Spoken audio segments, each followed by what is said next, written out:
एखाद्या इमेजमधलं टेक्स्ट पुन्हा टाईप न करता किंवा बोलून टाईप करण्याऐवजी डायरेक्टली कॉपी पेस्ट कसं करायचं? तर आता माझ्याकडे ही एक फाईल आहे PDF. त्यामधलं मला समजा एवढं टेक्स्ट घ्यायचं आहे. तर त्याचा शॉर्टकट आहे विंडोज शिफ्ट टी. हा शॉर्टकट कीबोर्डवर दाबल्यानंतर एक सिलेक्शन टूल येतं. जो पोर्शन पाहिजे तो सिलेक्ट केल्यानंतर आपोआप तो कन्वर्ट होऊन आता या ठिकाणी टेक्स्ट कॉपी झालेला आहे, तसा मेसेज आलेला आहे.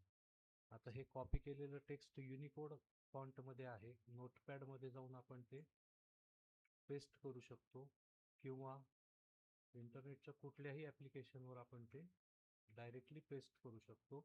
जसेच्या तसे फॉन्ट येतात. म्हणजेच कागदावर किंवा फोटोमध्ये एखादी इमेज जर आपल्याकडे असेल टेक्स्टची, तर ते पुन्हा टाईप करायची गरज नाही. अशा पद्धतीने अत्यंत सोप्या प्रकारे आपण ते टेक्स्ट मोडला घेऊ शकतो. धन्यवाद.